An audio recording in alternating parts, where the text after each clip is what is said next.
Bonjour à tous, au bonjour pour ceux que j'ai déjà vus ce matin. Merci de votre venue, bienvenue en tout cas aux conférences de la maintenance qui cet après-midi vont s'orienter. Alors on va encore parler évidemment de maintenance 4.0 puisqu'il s'agit quand même d'un gros sujet qui évoque énormément de questions et qui suscite beaucoup d'interrogations chez les industriels, tant en production qu'en maintenance. Aujourd'hui, nous invitons donc Serge Vandenbulk, Vandenbulk, pardon, de la société Main Innovation, société hollandaise, hein, c'est ça, qui a mis au point une méthodologie de maintenance qui s'appelle VDM, mais je vous en parlerai un peu plus précisément. Serge va nous parler donc d'une part d'études de marché qui ont été menées par cette société en Europe sur l'industrie 4.0, hein, les projets d'industrie 4.0, avoir un panorama européen, voir un petit peu où on en est aussi en France et prendre des cas, trois cas spécifiques qui ont été réalisés aux Pays-Bas, hein, donc de démarche 4.0 dans le domaine de la maintenance aux Pays-Bas. Alors, il faut savoir que les Pays-Bas et la Belgique sont des pays plutôt avancés dans le domaine. Donc, on a tout un tas d'expériences à récupérer, voilà, tant qu'on peut de ces pays-là. Donc, Serge, c'est à vous. Je vous laisse le micro et vous présenter en quelques mots et puis présenter également Main Innovation. Merci. Est-ce que le micro est nécessaire? Oui. Oui. Oui. Ah oui, en plus, parce qu'on a filmé. Donc bonjour à tous, Serge Van Den Bulck. Serge, ce sera plus simple pour tout le monde, je pense. Comme vous voyez, initialement, c'était prévu, cette session devait être présentée par Norbert Audehout, directeur France, directeur des activités, responsable des activités en France, mais il n'a pas pu. Il est pris sur un projet, donc quelque part plus important, et je le remplace au pied levé. Moi-même, je suis au- chez Menovation depuis bientôt 10 ans, et là, depuis 2 ans maintenant, je suis responsable des activités et du développement en Belgique. Est-ce que donc je présente, il y a un moment, il y a un temps prévu pour les questions après, ou est-ce qu'on fait ça de manière interactive en cours de route?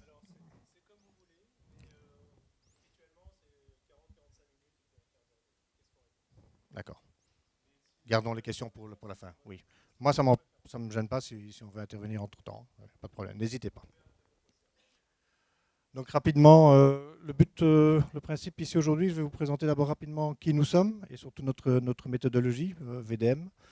Ensuite, les résultats d'une enquête, une enquête de marché qu'on a fait, une analyse du marché qu'on a faite, et voilà un peu finalement, quels sont les points forts ou les points faibles de ce type de projet en 4.0 auprès des entreprises qui en ont réalisé, et peut-être aussi ce qui a empêché d'autres de pouvoir se lancer dans ce type de projet.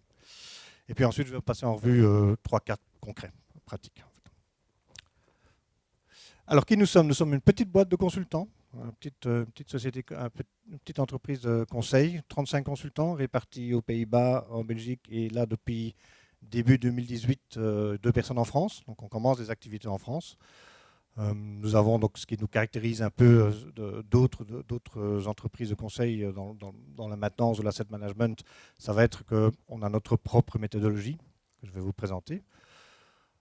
Présent donc au Benelux et en France récemment, mais surtout quelque part, comme c'est une méthode qui est particulièrement d'application, qui est particulièrement adaptée aux groupes multi-sites, on va dire, on est souvent amené à accompagner les sites ou accompagner nos clients dans différents pays, je dirais presque dans le monde entier. Voilà. Lorsqu'on fait des activités, lorsqu'on a l'occasion de mener des projets, que ce soit des projets d'évaluation, d'audit et puis après d'amélioration. Chez des groupes comme Sanofi, par exemple, ça ne se fait pas qu'en France, on les emmène et on les accompagne partout où ils ont des sites, par exemple, clairement. Nous avons donc une panoplie d'outils, donc solutions dont je vais revenir un peu plus tard dessus. Nos clients, comme la méthodologie, vous allez comprendre, elle est plutôt du type organisationnel. Elle s'applique dans tout type d'industrie, ou voire même tout type de secteur. Ça marche aussi bien pour des sites de production, mais ça marche aussi, cette application aussi, pour tout ce qui est gestion d'infrastructure ou gestion de flotte. Il s'agit plutôt de bien identifier quels sont les points forts ou les points faibles, les points d'amélioration dans l'organisation même. Une petite vue sur les clients qui nous ont déjà fait confiance ou qui continuent à nous faire confiance. On voit déjà qu'il y a une belle panoplie. On a essayé de les répartir un peu par secteur et on voit vraiment que ça touche à peu près tous les secteurs qui ont quelque part à gérer des installations ou à gérer des infrastructures, ce qu'on appelle plus communément l'asset management. Il y en a aussi en France, il y a aussi des noms en France, comme vous voyez. Donc on est déjà présent en France, c'est parce qu'on était déjà présent en France qu'on a commencé à vraiment simplement s'implanter aussi. La méthode, le principe de base, ou plutôt le postulat de base chez Mainovane, c'est l'idée que la maintenance, ou plus largement l'asset management, ce n'est pas un coût, ce n'est pas quelque chose à mettre au passif du bilan et à essayer de réduire d'année en année, parce que ça coûte cher et qu'on se demande à quoi ça sert et que ça c'est perçu comme une espèce de coût que l'on a à subir. Au contraire, nous pensons que la maintenance, ou plus largement l'asset management, est vraiment de nature à contribuer à la création de valeur, à contribuer finalement à réaliser son business plan, à contribuer finalement au résultat d'une entreprise. Et pour montrer ça et pour modéliser ça quelque part, on a identifié 4 grands leviers de création de valeur. Le premier, qui va peut-être paraître le plus évident, je pense, c'est tout ce qui va être de nature à augmenter, garantir ou augmenter les performances des installations. Tout ce qui va être de nature à augmenter la disponibilité technique, ou l'OIE, le TRG si on veut, ou le TRS, qui va permettre de produire des volumes supplémentaires ou permettre de vendre de l'uptime, vendre de la disponibilité supplémentaire. Tout ça, effectivement, on comprend bien, c'est forcément quelque part un levier qui contribue à la création de valeur pour une entreprise. Pour autant que les volumes supplémentaires qui sont produits de cette manière-là ou qui sont produits grâce à ces actions-là soient susceptibles d'être vendus sur le marché. Donc ça marche évidemment. On a un intérêt à travailler sur la partie asset utilisation, de tout ce qui va permettre d'augmenter les performances d'une installation, que si on est face à un marché, que si l'on a affaire à un marché qui est de nature, qui est plutôt en croissance et qui est de nature à absorber des volumes supplémentaires. Sinon, ça ne sert à rien. Sinon, ça ne sert à rien de gagner encore en volume si on n'est pas sûr de les vendre ou si on sait qu'on est sur un marché plutôt je veux dire, à maturité ou en déclin. Le deuxième levier, celui qui va vers le haut, c'est tout ce qui va garantir et maintenir nos installations en conformité avec les règles, les normes, la législation en matière de sécurité, santé, environnement, voire qualité en interne dans l'entreprise. Et donc on voit bien que là, pourquoi est-ce qu'on a identifié ça, pourquoi est-ce qu'on a pris ça comme un levier de création de valeur? Au minimum, on pourrait se voir exposé à des amendes, à des pénalités, si on devait ne pas se montrer, ne pas être conforme et ne pas se mettre en conformité. Mais on pourrait vraiment, si on montre vraiment de la mauvaise volonté, on pourrait se voir exposé à des pénalités plus importantes, voire à un retrait de permis d'exploitation, par exemple, d'un site. Et là, on comprend bien qu'on a un effet direct, non pas sur de la création de valeur, mais plutôt sur de la destruction de valeur, en l'occurrence. Et donc là, nous, c'est les 2 premiers leviers qui concernent plutôt on va dire, la capacité des assets, des installations à remplir leurs fonctions et l'intégrité de ces assets, donc à remplir leurs fonctions et à se maintenir en conformité avec tout ce qui est règles, normes, législation en matière de sécurité, santé, environnement. Les 2 autres vont plutôt concerner les coûts. La partie là, OPEX, c'est tout ce qui est les coûts opérationnels. Si on peut garantir, si on peut mettre en place et garantir un niveau de volume, un niveau de performance attendu correspondant au business plan, correspondant au marché, et le maintenir en conformité, mais en utilisant mieux nos ressources, en étant plus efficient quelque part, là encore, c'est un moyen de contribuer, de créer de la valeur et de contribuer finalement à la réalisation de business plan, de création de valeur pour une entreprise. Et enfin, le dernier, ça va être la partie CAPEX plutôt. Si on peut retarder, si on peut réduire ou retarder des gros investissements de renouvellement, parce qu'on aurait mieux identifié, mieux analysé nos assets et qu'on aurait pu plutôt que de faire des gros investissements de remplacement, plutôt faire des investissements plus ponctuels qui sont de type de prolongement de durée de vie. Quelque part, là aussi, on contribue à la création de valeur pour une entreprise. Et voilà 4 grands leviers. Il faut un peu voir cette première partie du modèle comme étant une boussole qui va nous donner quelque part une direction.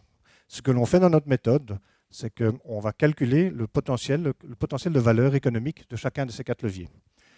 Que vaut 1% d'amélioration des performances d'une installation? Quelle est la valeur créée par 1% de réduction des coûts opérationnels pendant le restant de durée de vie d'une installation? Et ça nous donne quelque part finalement un calcul économique, une valorisation économique de chacun de ces 4 leviers et qui nous permet de construire un business plan, qui nous permet de dire, il y en a un là, il y en a toujours un qui a le potentiel de valeur le plus élevé, qu'on va appeler le levier dominant. C'est celui qui va nous donner quelque part la direction vers laquelle on doit aller si on veut contribuer à créer de la valeur, si on veut mettre des priorités. L'idée étant que ça ne sert à rien de vouloir améliorer tout en même temps, de travailler sur tous les secteurs en même temps. On a tout intérêt à travailler là où on a le plus grand potentiel. On peut se retrouver avec un marché en pleine croissance et dire là on a vraiment intérêt, presque plutôt que de réduire les coûts, à investir pour garantir et pour améliorer les performances de nos installations, parce qu'on va pouvoir créer de la valeur à vendre plus. On peut se voir exposé à des normes ou une réglementation qui changent. On parle d'émissions de CO2 par exemple. On peut se retrouver à la tête d'une flotte de véhicules, des vieux diesel qui bientôt ne pourront plus rouler, quoi. Et déjà, dans certaines grandes villes, on ne peut plus les utiliser. Donc là, malgré qu'ils soient peut-être en parfait état de fonctionnement, ils ne sont plus aux normes, ils ne sont plus conformes, et ça devient là, finalement, la priorité à mettre, dans le cas de la gestion d'installation, de la gestion d'assets. Donc c'est vraiment de ce point de vue-là.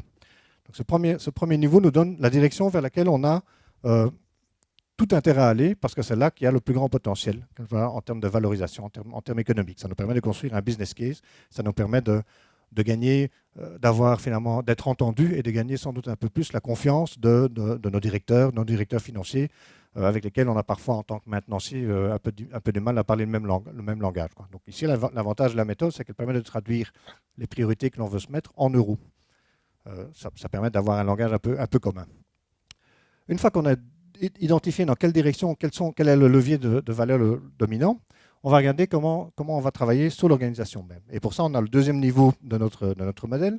On essaie de modéliser finalement le fonctionnement d'une organisation de maintenance, voire d'asset management.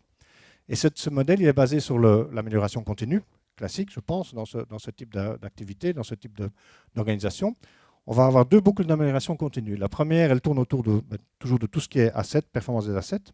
Il va être important de se fixer et de s'engager sur un niveau de performance, celui qui correspond à la réalisation du business plan du site ou de l'entreprise. Donc là, en quelque part, on s'engage avec nos clients, que ce soit nos clients internes ou nos clients externes, sur un niveau de performance, sur des volumes à produire, sur une disponibilité technique à assurer. Ce qui va être important ensuite, c'est que dans l'organisation, on soit capable de capter tous les écarts par rapport à ce niveau de performance et de les analyser pour essayer d'en comprendre les causes et pouvoir prendre des actions qui permettent de corriger le tir et de permettre finalement de faire tourner cette roue d'amélioration. De la même manière, la deuxième boucle d'amélioration continue que l'on a dans le modèle, qui se trouve vraiment à la base du modèle, elle tourne autour de la maîtrise des coûts. Effectivement, on a toujours un budget fermé, c'est toujours une enveloppe fermée, évidemment. On n'a jamais un budget illimité. Donc on va s'engager, on va là non plus s'engager vis-à-vis de nos clients, mais plutôt s'engager envers notre département financier, on va dire, de l'entreprise, sur un budget qui doit nous permettre d'assurer les performances attendues. Et ce qui va être important là aussi, c'est d'avoir une vue très claire sur la dépense et savoir de manière suffisamment détaillée à quoi on dépense ces euros, de manière à pouvoir constamment comparer les prévisions par rapport au réellement dépensé et pouvoir là encore identifier les écarts et corriger le tir. Mécaniquement, pour pouvoir faire tourner quelque part, pouvoir mettre en mouvement ces deux boucles d'amélioration continue, on va mettre là un axe central, un peu comme une crémaillère qui mécaniquement va faire tourner les deux boucles, qui est composé de trois grands piliers. Trois grands piliers que nous considérons comme étant vraiment la base d'une organisation de maintenance, en tout cas la maintenance. Le premier, c'est tout ce qui va parler de la partie fiabilisation des installations, comprendre comment fonctionnent nos installations, comprendre comment peuvent dysfonctionner nos installations, comprendre comment elles peuvent finalement s'écarter ou ne plus se mettre en conformité. Et donc ce pilier-là est vraiment la partie analyse, la partie qui définit le quoi et le pourquoi des choses. C'est là qu'on définit ce que l'on a à faire, ce que l'on a à mettre en place, ce que l'on a à réaliser pour espérer garantir atteindre nos performances tout en restant en conformité et quelque part rester dans le budget. Et donc on voit bien là qu'il y a vraiment un arbitrage important à faire entre pour faire ça, en restant en conformité, il me faut ce budget-là. Si on ne me donne pas ce budget-là, quel est le risque qu'on est prêt à prendre? Quels sont les risques que l'on veut prendre par rapport aux performances ou par rapport aux conformités? Donc on a vraiment la partie analyse et gestion des risques là. Le délivrable de ce pilier-là, ça va être une série d'interventions à réaliser. Ça va être des plans préventifs, ça va être du curatif, ça va être des activités à prendre en charge. Et il va être important que ces activités soient préparées et planifiées. Préparées, de quoi est-ce qu'on a besoin, quelles sont les pièces, quels sont les outils, quels sont les types de compétences dont on a besoin, est-ce que c'est de l'interne, est-ce qu'il faut faire appel à des compétences externes, Est-ce qu'il faut des autorisations? Quels sont les risques que l'on prend? Quelles sont les mesures que l'on veut prendre pour que la réalisation puisse se faire en toute sécurité? Tout ça, c'est cette partie centrale-là. Pour que, donc ici on est sur le quoi et le pourquoi des choses, là on va être sur le comment et le quand on va pouvoir faire les choses. De manière à ce qu'enfin on ait une équipe d'exécution, une équipe de techniciens qui soit finalement qui ait tout ce qu'il faut pour réaliser les interventions, celles que l'on aura considérées comme importantes ou comme indispensables pour atteindre nos performances. Il va falloir que cette équipe soit capable de la réaliser de la manière la plus efficace possible pour faire tourner notre boucle de gauche, s'assurer que les interventions que l'on a identifiées comme étant nécessaires soient bien réalisées, et soient réalisées de manière professionnelle, de manière et aboutie, hein, qu'on aille jusqu'au bout, mais aussi de la manière la plus efficiente possible pour maîtriser nos risques et pour maîtriser nos coûts pardon, et garantir finalement être le plus efficient possible, utiliser au mieux nos ressources. Donc on voit bien que ces 3 piliers-là, ils sont vraiment ceux qui vont garantir d'arriver à ce qu'on fasse les bonnes opérations, les bonnes interventions de la bonne manière. Il y en a, je les ai mis là, je les ai cités évidemment dans un ordre de haut vers le bas, parce qu'il y a une forme là de logique dans l'histoire, mais j'insiste toujours sur l'idée qu'il n'y en a pas un qui est plus important que l'autre. On peut avoir une équipe de techniciens super motivés, super professionnels, qui travaillent à fond à des choses qui ne servent à rien, à réaliser très régulièrement des interventions qui ne servent à rien. Et on arrête des installations parce qu'on réalise des plans de maintenance, mais qui ne sont pas de nature à vous garantir finalement le bon état ou l'atteinte de vos performances. Parce qu'on néglige cette partie-ci. Parce qu'on ne se pose pas les questions de pourquoi est-ce qu'on fait les choses. Et souvent, on part de l'idée qu'on récupère un plan de maintenance ou des préconisations qui sont fournies par les fournisseurs au départ ou par le fabricant au départ, mais ce n'est pas le fabricant qui fonctionne avec vos installations et qui sait comment évolue votre installation. C'est vraiment à vous, dans votre organisation, à prendre la mesure de ça et à comprendre comment fonctionnent les choses. Pour que l'ensemble fonctionne, il faut 4 ressources encore. On a donc une équipe avec les bonnes compétences, avec les bons outils. Il nous faut des pièces de rechange, les bonnes, celles qui sont critiques, celles qu'on aura identifiées comme étant critiques au niveau de l'analyse de risque. Il nous faut aussi gérer la partie sous-traitance. On a peut-être parfois on a sans doute de temps en temps à faire appel à de la sous-traitance, soit pour de l'expertise qu'on n'aurait pas en interne, soit pour de la main-d'œuvre. Et enfin, on a à gérer des données. À construire notre historique de maintenance et à s'assurer qu'on ait en permanence les données mises à jour. Et le sujet d'aujourd'hui, effectivement, donc ça c'est jusque-là, c'était la partie maintenance. Ça, c'était la première version du modèle à 10 piliers, si on veut. 1, 2, 3, 4, 5, 6 et nos 4 ressources, qui ont présenté un peu les 10 piliers que l'on considère comme devant être maîtrisés par une organisation de maintenance, digne de ce nom, une maintenance professionnelle. Si on évolue encore un peu et qu'on regarde encore un peu plus loin et qu'on prolonge un peu notre horizon, on a finalement à gérer des installations, des assets pendant toute leur durée de vie. Donc on va rajouter encore deux piliers à ce modèle-là pour arriver à ce qu'on appelle alors plus largement de l'asset management, alors qu'ici on était plutôt sur de la maintenance, sur la maintenance management. Le premier qu'on rajoute là, c'est la partie gestion de son portefeuille d'assets, c'est comprendre et connaître et avoir une vue claire sur quelles sont les installations dont on a la charge, dans quel état est-ce qu'ils se trouvent et combien de temps est-ce qu'ils vont encore pouvoir le faire en fait. Dans combien de temps pendant combien de temps encore est-ce qu'ils vont pouvoir remplir la fonction au niveau où on attend. Et il va être important de régulièrement identifier quels sont ceux qui arrivent tout doucement en fin de vie, qui arrivent quelque part dans le dernier quart de leur durée de vie. Et pour cela, en tout cas, commencer à voir de plus en détail et faire des analyses et des inspections, des contrôles et plus en détail pour bien valoriser, pour bien identifier, pour bien évaluer l'état dans lequel ils se trouvent. Et est-ce qu'il se trouve dans un état tel qu'il va pouvoir faire ce dernier quart, remplir encore cette fonction pendant ce dernier quart de vie? Est-ce qu'il est en bien meilleur état et il va pouvoir le faire encore plus longtemps? Du coup, on peut éventuellement postposer un investissement ou un upgrade, un rétrofit ou quoi. Ou à l'inverse, peut-être qu'il est en bien plus mauvais état, il faut peut-être anticiper l'investissement. Donc c'est là que ça va être important d'avoir cette vue-là et de ne pas perdre de vue l'arrivée en fin de vie de certains assets ou de certains composants de nos assets. Quand on parle de fin de vie, ce n'est pas que de la fin de vie technique. Celle à laquelle on pense en général, le mode de vieillissement auquel tout le monde pense, c'est la partie technique. Les installations deviennent usées, ne sont plus capables, à cause de l'usure, etc., de ne plus pouvoir remplir leur fonction. Mais on a d'autres formes de fin de vie ou d'obsolescence. C'est le fait qu'on ait quelque chose qui fonctionne tout à fait bien, mais qui ne soit plus conforme. Le cas des véhicules dont je parlais tout à l'heure, qui peuvent être en parfait état d'un point de vue technique, mais qui ne sont plus utilisables parce qu'ils ne sont plus conformes. Le fait qu'ils ne correspondent plus aux attentes du client. Donc, on peut avoir là aussi des modifications, on peut avoir une forme de vieillissement commercial, on va dire. Et enfin, on peut avoir une forme d'obsolescence au sens économique, c'est-à-dire on ne trouve plus les pièces en question, on ne trouve plus les pièces, elles ne sont plus supportées sur le marché, elles ne sont plus supportées par le fournisseur. Et pourquoi est-ce qu'il y a ce pilier-là et pourquoi est-ce qu'il est important? Parce qu'il faut faire le lien suffisamment à temps avec les projets d'investissement.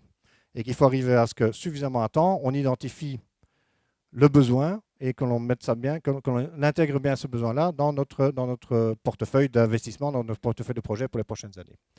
Là où on est en termes de maintenance sur des cycles plutôt annuels, on a une vue sur le plan de maintenance annuel et les coûts et le budget qui est plutôt sur un cycle annuel et puis qui se décline et qui se suit de mois en mois.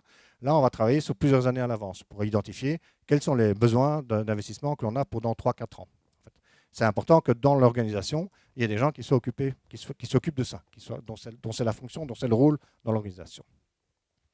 Ça, c'est pour le modèle complet. C'est avec ce modèle-là que nous, finalement, on fonctionne à la fois pour faire des audits, pour évaluer comment la maturité, quelque part, d'une organisation de maintenance ou d'asset management. On a aussi identifié, défini plutôt des indicateurs pour chacun de ces 12 piliers, alors, si on rajoute ces deux-là. Et ce qu'on fait, c'est qu'on a une base de données qui permet de comparer les indicateurs, donc les performances quelque part d'une organisation que l'on évalue, à d'autres dans le même secteur d'activité. Ça permet vraiment de faire du benchmark et de pouvoir montrer quels sont les points forts ou les points peut-être d'amélioration que chaque organisation ou que chaque site peut avoir à comparer à leur pair, à comparer à d'autres dans le même secteur d'activité, ce qui rend aussi cette comparaison plus acceptable et plus confiante, on va dire, plus fiable. Et ça permet vraiment de comparer des pommes et des pommes, si on veut. Mais aujourd'hui, ce n'est pas l'objet. Donc, sachez que cette méthode, elle existe, elle est décrite dans un livre. Elle a aussi, il y a beaucoup d'informations et beaucoup de cases qui sont décrits, donc des cas d'études qui sont décrits sur notre site. Tout à l'heure, vous verrez l'adresse du site. Ici, l'objet du jour, c'est vraiment la partie plus, parmi ça, c'est cette partie-là du modèle, c'est-à-dire comment est-ce qu'on gère nos données, qu'est-ce qu'on peut faire de nos données et comment est-ce qu'on peut utiliser ces données pour avoir une meilleure maîtrise de l'ensemble. Et en particulier, évidemment, dans l'ensemble, la fiabilisation et la partie vieillissement et le contrôle, ou en tout cas la maîtrise, de garder l'idée, de garder une vue sur le vieillissement de nos installations. Est-ce que ce modèle est clair pour vous, en fait? C'est un peu rapidement décrit, mais sachez qu'il y a un livre qui décrit ça en long et en large et qui reprend chacun des piliers en détail. Si on regarde aujourd'hui alors ceci, voilà un peu la panoplie d'outils ou de solutions que l'on propose, toujours basé sur ce modèle. Donc, comme on dit, on fait des audits. On a un ensemble de processus avec les rôles et les responsabilités décrites et détaillées en fonction des branches d'activité, des secteurs d'activité, toujours à partir du modèle.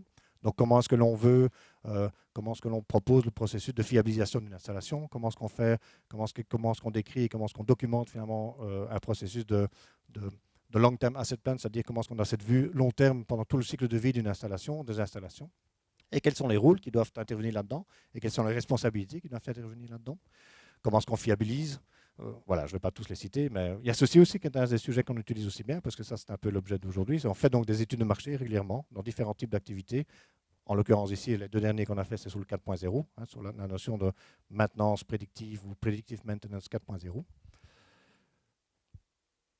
Quand on parle de 4.0, ou quand on parle de maintenance prédictive, c'est quelque chose qui, tout d'un coup, là, ces dernières années, est très, très à la mode. On entend parler de ça un peu partout, surtout quand on parle de maintenance, on parle toujours de prédictif. Mais en fait, de la maintenance prédictive, on a toujours fait ça, en fait, dans les industries. On a toujours fait ça. Et là, le premier niveau de maintenance prédictive, finalement, c'est des inspections visuelles. Ça fait des années, on a toujours fait des inspections visuelles. On a toujours envoyé des gens regarder, même pas encore mesurer, mais au moins regarder, prendre note éventuellement d'une valeur de pression, d'une valeur de température, faire des tournées, etc. On a toujours fait ça. Et ça permet d'avoir une vue sur l'état et l'évolution de l'état de fonctionnement de l'état de l'installation. C'est ce qu'on va appeler, nous, le niveau 1 de la maturité, en termes de prédictif. Le deuxième niveau, c'est quand on commence à faire appel à des instruments. Donc là, on est déjà plus sur la partie thermographie, analyse vibratoire, des choses pareilles. On est sur de l'instrument et si possible, même des données que l'on peut comparer à la fois d'avant, cette notion-là. Parce que l'inspection visuelle, ça reste toujours quand moi je vais regarder, quand moi je vais contrôler ou inspecter visuellement quelque chose, j'aurai peut-être un avis différent de mon collègue. Donc comment est-ce qu'on essaie d'objectiver ça? Comment est-ce qu'on peut essayer d'objectiver le résultat de ces contrôles, le résultat de ces inspections? Le niveau 2, ça va être d'utiliser des moyens de mesure pour pouvoir comparer d'une mesure à l'autre et pouvoir pouvoir capter finalement l'évolution. C'est ça qui va être important. Le troisième, c'est quand on peut avoir du real-time, c'est-à-dire qu'on a qu'on est online et qu'on a finalement une alimentation en permanence. On a une mesure en permanence que l'on va pouvoir monitorer. Donc on est encore plus au clair, plus sur une manière encore plus fine de pouvoir suivre, presque à la seconde près ou encore à la milliseconde en fonction de l'échantillonnage, de la fréquence de l'échantillonnage. On va pouvoir suivre l'état et suivre comment évolue notre état. Et enfin le quatrième, et là on y est, c'est le quatrième niveau, c'est un peu ce qu'on appelle nous le 4.0, où on va travailler sur du big data avec des techniques d'analyse plus du type statistique et du machine learning, etc. En fait, où on va construire des modèles sur base d'algorithmes qui vont s'améliorer eux-mêmes au fur et à mesure. C'est en général de ça qu'on parle effectivement quand on parle du 4.0, mais le prédictif, comme je disais, existe toujours.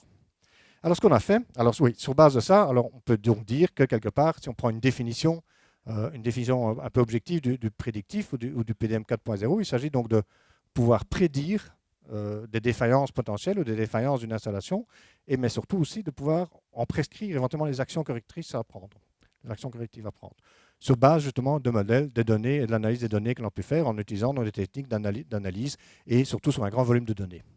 Et ces données sont de plusieurs ordres et sont de plusieurs sources. Évidemment, tout ce qui va être donné, qui vont permettre d'avoir une vue sur l'évolution de l'état dans lequel ça se trouve, de l'état technique dans lequel ça se trouve, mais aussi de comment on les utilise, comment on opère ces installations, ça va être important aussi à capter. Dans quel environnement on se situe et comment évolue l'environnement, quelles sont la poussière, la température, le degré d'humidité, ce type-là. Et évidemment, tout ce qui va concerner un peu plus l'objet même de la maintenance et ce qui est en général plutôt aussi géré dans une GMAO, c'est l'historique de maintenance, ce sont les tâches, les gammes de maintenance que l'on fait régulièrement, les contrôles que l'on fait. Et quand on parle de big data, c'est encore plus fort et c'est encore plus efficace, si on veut, quand on peut appliquer ça sur un grand nombre d'installations semblables. Lorsqu'on a vraiment une sorte de flotte, de parcs d'installations qui sont semblables, on va pouvoir comparer et on va pouvoir augmenter le volume de données. Et plus on a des volumes, plus on va pouvoir effectivement faire tourner ces algorithmes et avoir quelque chose qui va effectivement s'améliorer au fur et à mesure, enfin s'optimiser au fur et à mesure. Tant qu'on n'a pas des grands volumes de données, ces algorithmes et ces techniques ne sont pas très efficaces. Donc ça, je pense que ça doit être clair aussi dans l'histoire. Donc ça, c'est un peu sur base de la définition. C'est comme ça qu'on est allé rencontrer, qu'on a fait notre étude de marché, notre analyse de marché auprès d'entreprises, comme je disais, en Allemagne, aux Pays-Bas et en Belgique, où on a posé une série de questions. On les a posées en 2017, on les a posées les mêmes en 2018, pour essayer de voir l'évolution qu'il y a. Et c'est ça qui est intéressant dans l'objet ici, c'est comment ont évolué finalement un peu cet état, l'état de ce type d'activité et l'état d'avancement de ce type d'activité. Vous voyez qu'on a un nombre d'entreprises à peu près comparable, un tout petit peu moins en 2018. Et si on regarde un peu comment se répartissent ces entreprises, on voit qu'il y en a quand même 3/4 qui sont de type vraiment site de production. Après, il y a de l'infrastructure, il y a des power plants, bon, voilà. Mais le gros de la partie, le gros des entreprises qui ont... Alors, ce sont surtout des entreprises avec au moins 100 personnes, donc 100 employés et ouvriers. Donc, c'est pas non plus, c'est déjà des entreprises qui ont normalement de quoi faire et qui avaient envie d'en faire quelque chose. Si on se détaille un peu ceci, on voit qu'on touche à peu vraiment un grand nombre de branches de production différentes, du foot, la partie plus métal, plastique, papier, transport, chimie, etc. Donc on voit vraiment qu'on touche un peu à tout, qu'on a quand même un échantillon relativement représentatif des entreprises, à nouveau, surtout Allemagne, Pays-Bas, Belgique. On a le nombre d'entreprises là, en fait. Ah oui, c'est vrai que ça ne marche pas là-haut. Qui ont répondu et qui ont répondu de manière valable quelque part à nos questions. Alors, donc là, je vais passer quelques slides où on va montrer un peu les conclusions que l'on peut tirer et surtout ces conclusions vont être chaque fois montrées de manière à comparer chaque fois 2017-2018. Et donc la première question ou la première évaluation que l'on fait, c'est à quel niveau de maturité est-ce qu'il se situe ces différentes entreprises. La bonne nouvelle, c'est qu'il y en a très très peu qui n'en font pas du tout. Ça, c'est déjà une chose. Plus du tout. Bon, ça a un petit peu diminué d'ailleurs, encore de 3 à 2. On voit que la grande partie, la majorité est encore toujours qu'au niveau 2, on va dire. Ça, c'est aussi important. Et ça a même encore un peu augmenté. Le niveau 1 diminue un peu, le niveau 3 diminue, et le niveau, et ça c'est aussi une leçon quelque part, ça nous a un peu surpris aussi. Le niveau 4, c'est-à-dire vraiment réaliser réellement des projets ou un suivi de leurs installations avec des techniques de 4.0, on voit qu'il y a quand même une proportion très très faible d'entreprises interrogées qui font ça.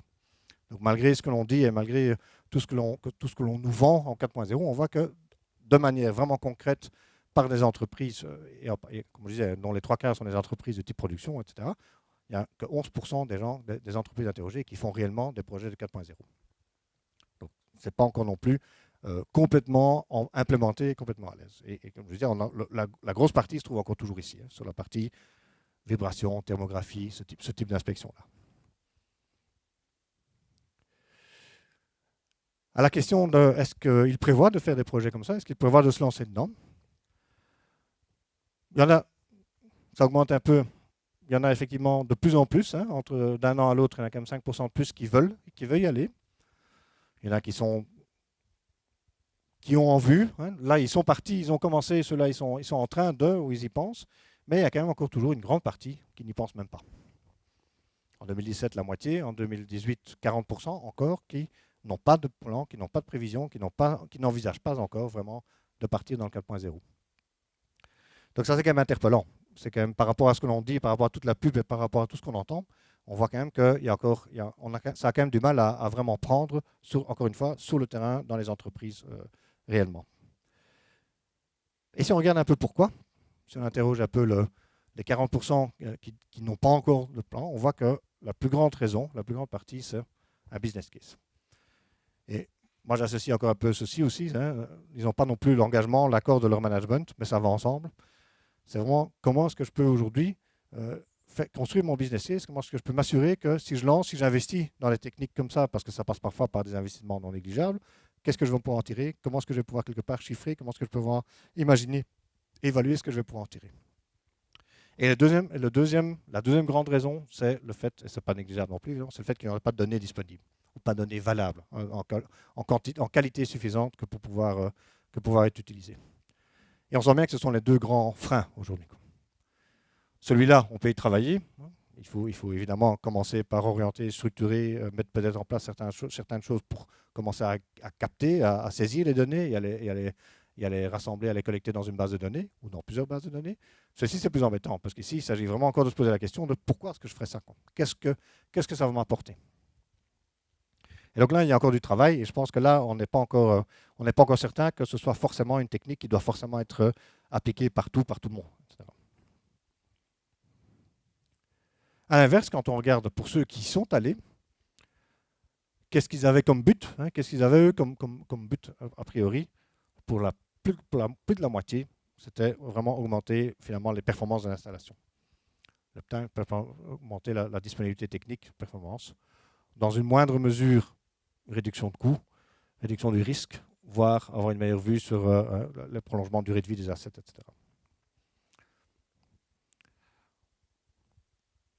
Si on peut travailler là-dessus, normalement, on doit pouvoir créer un business case. Si on sait qu'on peut augmenter nos performances dans nos installations, si on sait qu'en faisant ça, on va avoir une meilleure vue, une meilleure compréhension des choses, normalement, on devrait pouvoir y aller. Évidemment, il faut encore qu'on y croit, qu'on soit convaincu et qu'on puisse s'assurer que l'investissement en vaille la peine. Et on sent quand même que par rapport aux organisations classiques que l'on rencontre, il y a encore un pas à faire là qui n'est pas tout à fait, qui n'est pas encore tout à fait en place. Quels sont les facteurs critiques? Comme on disait, hein, il y a le budget. On voit que le budget il a encore augmenté. Cette notion de j'ai du mal à obtenir le budget pour le faire, il a augmenté. Il y a les problèmes technologiques qui sont aussi un frein, quelque part. La disponibilité des données, c'est encore toujours ces deux-là qui restent toujours, finalement, ça correspond un peu au graphe que je montrais tout à l'heure, c'est les deux grands freins, et qui sont de manière encore plus prégnante, plus claire en 2018 qu'en 2017. Le vrai point positif, par contre, que je vois là-dedans, c'est que la notion de culture, la notion de est-ce qu'on est dans une culture, est-ce qu'on est dans un mindset qui va permettre d'y aller, ça, ce n'est plus un frein. C'est un tout petit peu diminué comme étant perçu comme un frein, ça l'est un peu moins. C'est un peu moins un frein. Donc, j'ai envie de dire, on est peut-être en train d'y aller, on est peut-être en train de comprendre un peu mieux les choses, mais il reste deux grands freins, évidemment, sur lesquels il faut travailler pour pouvoir y aller. Quel type d'outils est-ce qu'on utilise? On voit encore toujours que les outils classiques, les bons vieux outils de Microsoft, ceux-là, ils sont encore toujours le plus utilisés. Excel, Access, etc. On voit qu'il y a une belle augmentation d'outils plus typiquement statistiques. Là, on commence à avoir, on va avoir l'implication, l'intégration d'outils typiques, d'outils dédiés à ça, des techniques dédiées à ça. Tout ce qui va pouvoir permettre aussi de suivre en online, finalement, monitorer l'état général des installations, etc., va aussi augmenter. Et on voit aussi qu'il y a cette partie ici qui commence à venir aussi. Toute la partie plus IT, database, etc., comment on fait. Et la communication entre ces différents outils qui a aussi fortement augmenté. On voit qu'avoir un Wi-Fi, avoir un réseau convenable, un réseau fiable, tout ce qui est Internet of Things, etc., qui commence aussi à prendre une grande part de ce type de projet. Et des outils qu'il faut donc mettre en place pour pouvoir mettre ça en place. Mais d'un point de vue organisationnel, quels sont finalement les rôles, les fonctions dans une organisation auxquelles on fait appel, sur lesquelles on compte pour pouvoir mettre ce type de projet en place? On voit on considère encore toujours avoir besoin des rôles un peu classiques en maintenance, qui sont donc les techniciens, qui sont les fiabilistes, qui sont les inspections, les inspecteurs, etc. Ça reste aussi quelque chose de très très important.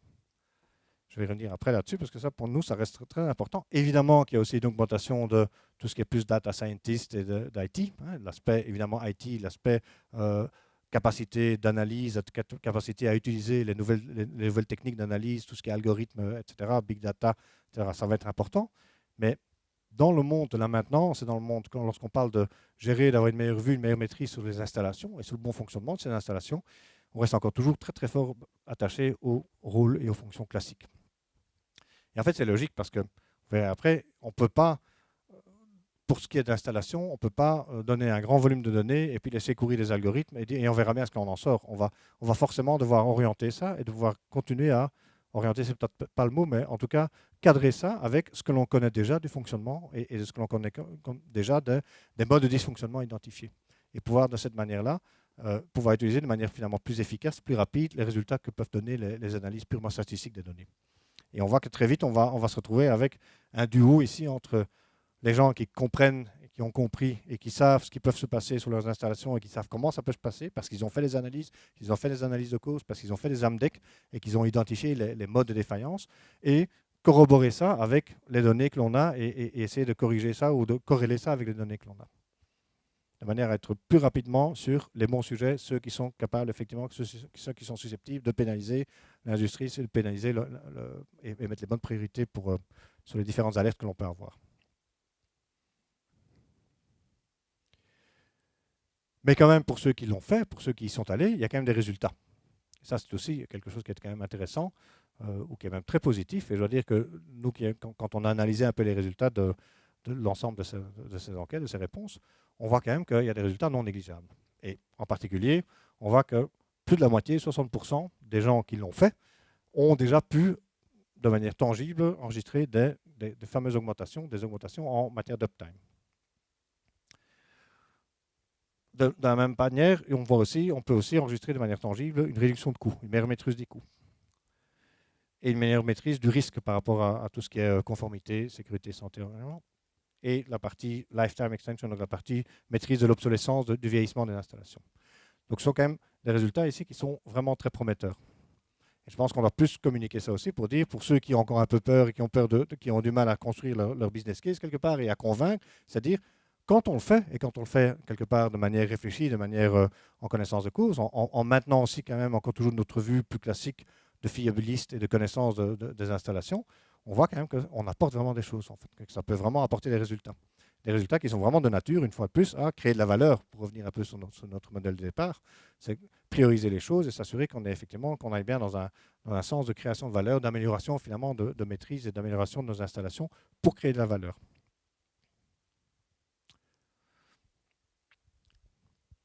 Donc, pourcentage moyen pour les différents trucs, quand même, des pourcentages qui sont non négligeables. 9% d'augmentation de l'uptime, de la disponibilité technique, c'est non négligeable pour des installations. Avoir une réduction de coût de 12%, c'est intéressant. Donc ça apporte vraiment quelque chose, ça apporte des résultats. Quand on le fait bien, quand on le fait en connaissance de cause, quand on le fait de manière réfléchie.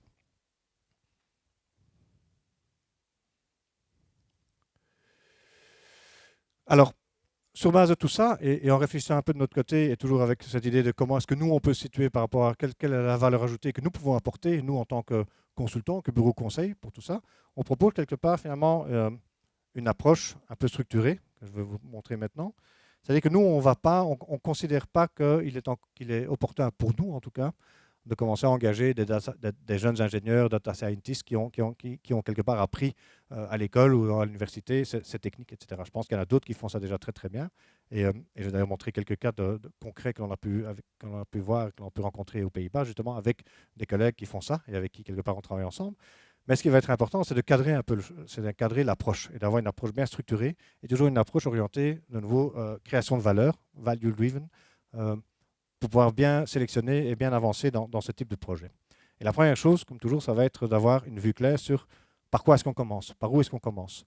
Et pour ça, il faut avoir une vue claire sur comment fonctionnent les assets, quels sont les assets les plus pénalisants, quelles sont les parties d'installation sur lesquelles il est le plus opportun de travailler. Et ce n'est pas forcément celle où il y a le plus de données disponibles, en fait, aujourd'hui. Même si c'est un facteur qui joue, évidemment, mais il va être important. Ça vaut la peine d'investir sur l'acquisition de données ou sur l'amélioration de la qualité des données pour des assets dont on ne veut vraiment pas avoir à subir des défaillances, avoir à subir des manquements. Parce que ce sont des assets qui sont très importants pour notre business, pour notre création de valeur. Donc, bien voir comment est-ce qu'on arrive à évaluer ça et à évaluer, faire des analyses de criticité, hein, bien voir quels sont les assets qui proposent le plus de problèmes, qui sont les plus pénalisants, et avoir une vue claire sur par lesquels est-ce qu'on commence, quels sont ceux qui valent vraiment la peine d'investir. Parce que si on pouvait améliorer de quelques pourcents leur uptime, ou si on pouvait éviter qu'ils tombent en non-conformité, eh ben on a vraiment quelque chose à gagner là-dessus. En fait. Donc ça permet d'avoir cette sélection et de définir, voilà l'installation pilote sur laquelle on veut commencer. Parce qu'on sait que celle-là, si on arrive à avoir une meilleure maîtrise, on gagne vite quelque chose, on a vite un résultat de ça. En fait. Ensuite, la deuxième partie, ça va être justement ce duo là, dont on parlait tout à l'heure. Il va falloir travailler avec à la fois les connaissances que l'on a déjà en matière de fiabilisation, reliability, c'est-à-dire justement ces analyses d'AMDEC qu'on a pu faire, d'analyse de course, tout ce qu'on va pouvoir utiliser comme connaissance justement du fonctionnement, et j'insiste toujours, et des dysfonctionnements de ces installations, pour pouvoir travailler ensemble avec la partie plus mathématique, alors de construire des modèles, modéliser et construire des algorithmes. Et finalement, aligner nos algorithmes avec la connaissance que nous avons de nos assets, que nous avons de la connaissance de l'évolution du fonctionnement. Et ensuite, on teste. Donc, quand on a mis ça en place et qu'on a essayé de travailler ensemble sur la modélisation, on va effectivement capter les données, faire travailler nos algorithmes et essayer de voir si on arrive à identifier et si on arrive à voir dans nos données, dans l'évolution de nos données, si on arrive à voir ce que l'on connaissait par ailleurs, ce qu'on a déjà vu par ailleurs, en fait, pour affiner finalement le modèle. Et mettre ça aussi en lien avec ce que l'on a déjà comme gamme de préventifs, etc. Donc toujours ce lien, il est temps, quoi, c'est ça. C'est vrai, c'est déjà au bout. Bon. Je vais un tout petit peu plus vite alors. Donc, ce qui va être important, évidemment, c'est qu'on a toute une série de données dont on a besoin pour pouvoir faire ça. Des données très classiques pour faire notre sélection, ça va être des indicateurs typiques, des données plus du type données de maintenance, historique de maintenance, jusqu'à l'ensemble de données qui va être structuré, qui vont pouvoir. Certaines données viennent des GMAO, sont très structurées, d'autres sont plus de l'ordre de données non structurées qui sont justement donc, à traiter par des algorithmes et par ces techniques-là. Ce qui va être important après, c'est d'améliorer ça, d'optimiser ça régulièrement, pouvoir finalement affiner notre algorithme et avoir quelque chose qui est de plus en plus en lien avec ce que l'on connaît ou ce que l'on observe. Pour pouvoir justement se poser dessus et avoir quelque chose de fiable pour arriver, je rappelle le but du départ, c'est pouvoir prédire des défaillances et pouvoir prescrire ou proposer des actions à faire avant que ce ne soit trop tard, avant qu'on ait finalement à subir les effets d'une défaillance.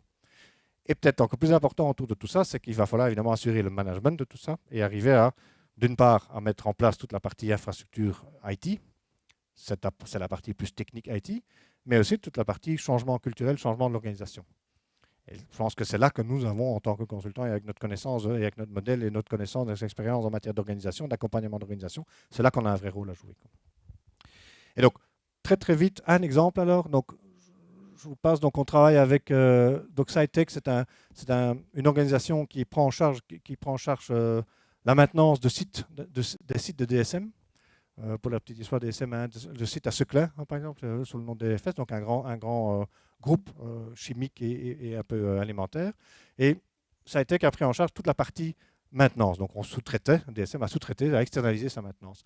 Et Cytec a donc construit ou a créé son Asset Health Center, vraiment basé sur cette partie-là, cette technique-là à mettre en place. Et par exemple, bon, de manière, voilà un exemple. Donc, dans le cas d'échangeurs de chaleur, on a pu finalement, toujours en observant, en connaissant l'historique, mais aussi en commençant à capter les données et à analyser les données, on a pu voir quels étaient finalement le pattern, le modèle qui permet de montrer, d'arriver à identifier les conditions de température et les conditions de débit pour un type de produit donné qui sont de nature à se retrouver encrassés et à pénaliser, finalement, à diminuer ou comment je dis ça, à influencer de manière négative l'efficacité de l'échangeur, voire même à le boucher complètement si on continue à fonctionner.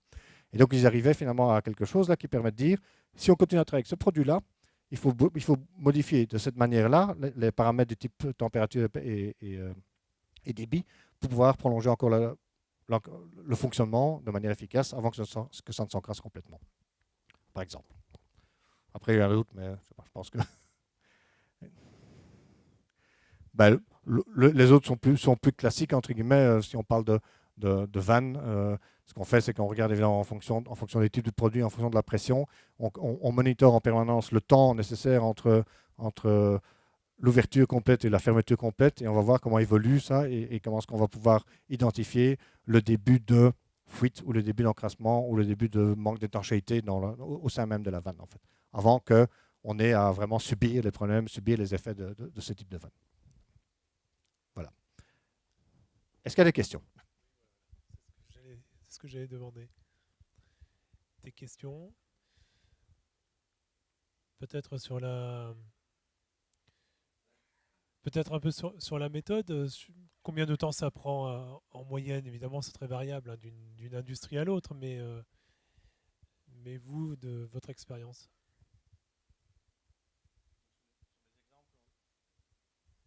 Les exemples qui ont été faits aux Pays-Bas, là, sur les sites DSM avec Cytec, on est sur 6 mois, 1 an, en fait, pour commencer à avoir vraiment des résultats tangibles. En fait, oui. En fonction, bon, certains vont plus vite que d'autres, mais certains sont plus faciles aussi. Le processus est moins compliqué aussi à comprendre et à. Oui. Donc, par exemple, les échangeurs, là, ça c'est quelque chose qui a presque pris 1 an, quoi, avant qu'on comprenne bien qu'on ait un modèle qui soit vraiment fiable et qui permet vraiment de. Mais là, ils en sont vraiment à identifier. Bon, soit on continue à ces conditions-là et on sait que le week-end prochain, on va être encrassé, soit on diminue un peu le débit ou on accepte de diminuer un peu la température et on sait qu'on va pouvoir attendre, on va pouvoir continuer jusqu'au prochain arrêt qui est prévu, par exemple, je ne sais pas moi, en mars, dans ce cas-ci. Justement en fonction de ce type-là. En fait. Question? Est-ce qu'il y a d'autres questions?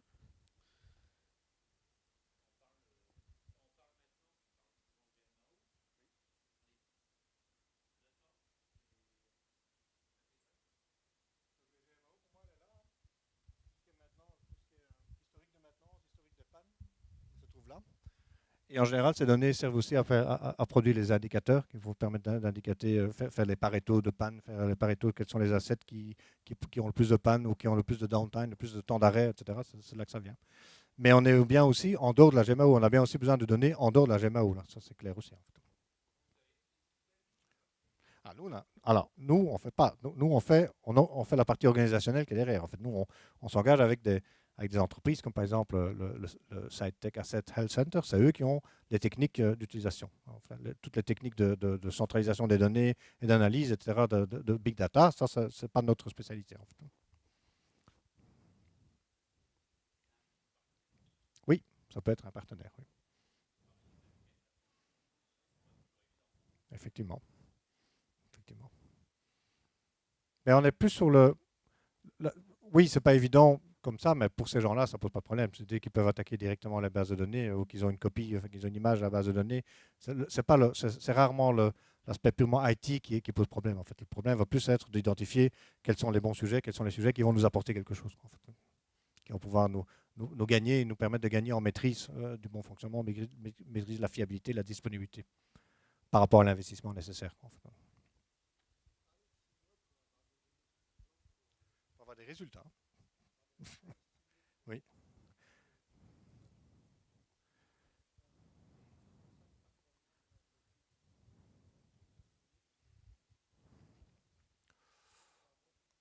Alors, si je reviens 2 secondes sur, je ne sais pas si c'est là, voilà. Quand on fait un audit et quand on identifie quelques-uns de ces piliers qui sont de nature à devoir être améliorés ou qui ont un potentiel d'amélioration, pour emmener une organisation, on va dire, d'un niveau de maturité 1 à un niveau de maturité 2, une organisation, hein, nous on compte 12 à 18 mois pour faire ça, voire parfois 2 ans, quoi, pour emmener, parce que là on est vraiment sur le changement, sur des changements culturels, sur des nouveaux rôles, des nouvelles responsabilités, de la formation, etc. En fait. Donc c'est encore beaucoup plus lent ça, par rapport à... Ben, un des aspects... Ah oui, mais c'est ça, donc oui. Ben, pourquoi vous trouvez que 6 mois c'est trop long? Ah ben non, c'est ça. Ouais, ouais, ouais. Oui, oui, mais parce qu'il ne faut pas croire non plus que parce qu'on met des données dans un système et qu'on lâche quelques algorithmes, on va tout de suite récolter quelque chose de tangible et avoir des résultats tangibles. C'est surtout ça le point, en fait. Oui, oui. Et puis moi, j'ai vu des exemples justement avec le même SciTech qui travaille sur d'autres sujets sur lesquels il y a un volume de données, mais ce sont des équipements qui sont redondants avec, où la criticité est très très faible. Donc bon, c'est vrai qu'on a plus vite des résultats, mais qui ne nous aident pas forcément, quoi. Parce que là, s'il y en a un qui est en panne, on enclenche l'autre qui est à côté et on n'a aucun... Voilà, le business case est très difficile à monter de ce cas-là. En fait. Sachez que sur notre site, on peut downloader, on peut télécharger les résultats plus détaillés de cette enquête, en fait. D'ailleurs, je ne montre pas du coup. Est-ce qu'ils sont quelque part?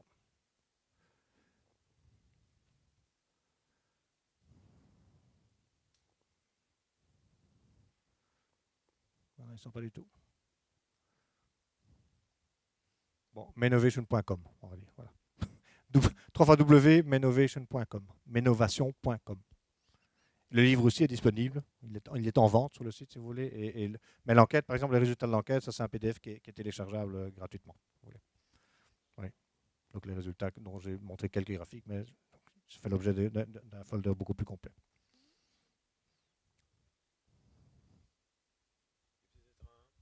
Un mot, vous avez dit justement, Serge, que vous parliez d'entreprises de plus de 100 salariés, mais ça c'était au niveau de l'étude. Mais votre méthode s'adresse à toutes les entreprises ou il y a quand même un... Oui, il n'y a pas de...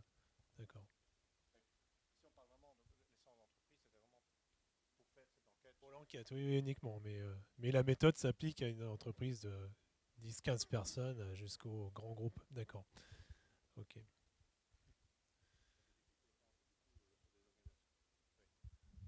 Sur des organisations plus réduites, à nouveau, si on retombe sur le modèle, ça veut dire que voilà, il y a des personnes qui sont amenées à jouer plusieurs rôles, quoi, à prendre en charge plusieurs rôles et plusieurs responsabilités. Et donc là, il faut faire bien attention à ce qu'on assigne des rôles combinables aux personnes. Il y a une notion d'horizon de travail là-dedans.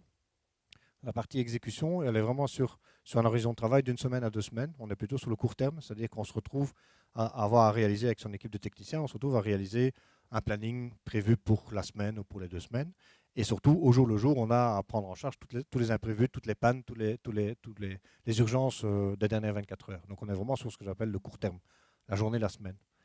Là, on est déjà plus sur, quand on parle de préparation, de planification, déjà plus sur les 4 semaines, 6 semaines, le temps qu'on passe des commandes, qu'on est pris en charge, qu'on s'assure que tout soit en place avant de planifier.